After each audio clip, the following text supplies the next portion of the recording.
ગુજરાતમાં આગામી 16 ફેબ્રુઆરીએ સ્થાનિક સ્વરાજ્યની ચૂંટણી યોજાવાની છે।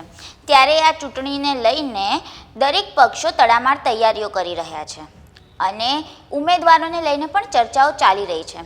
ત્યારે આજે જૂનાગઢમાં મહાનગરપાલિકાની ચૂંટણી અંગે જ આમ આદમી પાર્ટીએ એક પ્રેસ કોન્ફરન્સ બોલાવી હતી। પણ મહત્વની વાત તો એ છે કે આ પ્રેસ કોન્ફરન્સમાં હવામાન નિષ્ણાત પરેશ ગોસ્વામી પણ જોડાયા હતા।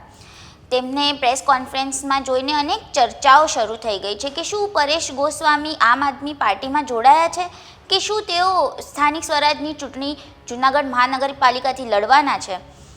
આ જ મુદ્દે વિસ્તારે વાત કરશું આ વિડીયોમાં। નમસ્કાર, વાઇબ્સ ઓફ ઇન્ડિયા સાથે હું સુરભી।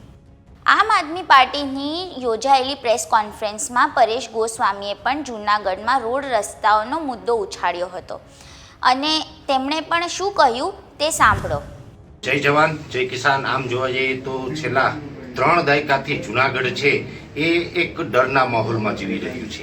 આમ જોવા જઈએ તો ઘણા સમયથી જૂનાગઢની અનેક સમસ્યાઓ છે, જેની અંદર રોડ રસ્તાની સમસ્યા હોય, ગટરની વ્યવસ્થાની હોય, પાર્કિંગની કોઈ સમસ્યાની વાત હોય, રાજુભાઈ વાત કરીએ એમ રખડતા ઢોરની સમસ્યા, અનેક પ્રકારની સમસ્યા છે। પણ દુઃખની વાત એ છે કે જે આ દેશની સાચી માલિક છે, આ દેશની જનતા, એ જનતા છે ને એ કોઈ પણ જગ્યાએ અવાજ ઉઠાવતા ડરે છે। કેમ કે છેલ્લા ઘણા સમયથી એવું લાગી રહ્યું છે કે શાસનની અંદર કોઈ સત્તા પક્ષ નહીં પણ કોઈ ગુંડાઓ બેઠા હોય એવો માહોલ બનાવેલો છે, એક ડરનો માહોલ છે। અને આ ડરના માહોલમાંથી આપણે બધાએ બહાર આવવું પડશે। કેમ કે છેલ્લા 78 વર્ષથી આઝાદ દેશ છે, તો આ દેશના તમામ લોકો આઝાદ હોય તો આ દેશના જે આવેલું જૂનાગઢ છે, જૂનાગઢના નાગરિકો કેમ નહીં? જૂનાગઢના નાગરિકોને કોઈ પણ સત્તા પક્ષને સવાલ કરવો પણ જો મુશ્કેલ થતો હોય, એક ડરનો માહોલ હોય, તો આ ડરના માહોલમાંથી આપણે નીકળવાનું છે। ત્યારે હું આપ સૌના માધ્યમથી દરેક જૂનાગઢવાસીઓને અપીલ કરી રહ્યો છું કે દરેક ઘરેથી બહાર નીકળો અને ખાસ કરીને આમ આદમી પાર્ટી છે એક સારું પ્લેટફોર્મ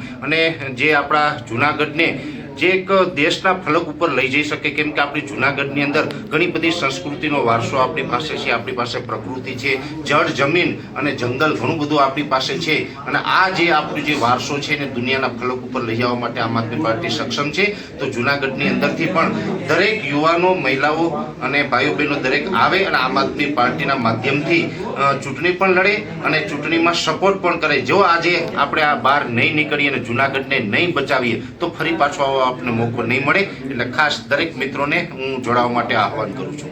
જય જવાન જય કિસાન। જો કે રાજકારણમાં જોડાવા અંગે વાઇબ્સ ઓફ ઇન્ડિયા સાથેની વાતચીતમાં હવામાન નિષ્ણાત પરેશ ગોસ્વામીએ જણાવ્યું હતું કે તેઓ આમ આદમી પાર્ટીમાં જોડાયા નથી અને તેમને રાજકારણમાં જોડાવામાં રસ નથી। દેશ, દુનિયા અને ગુજરાતના તમામ સમાચારો માટે જોડાયેલા રહો વાઇબ્સ ઓફ ઇન્ડિયા સાથે।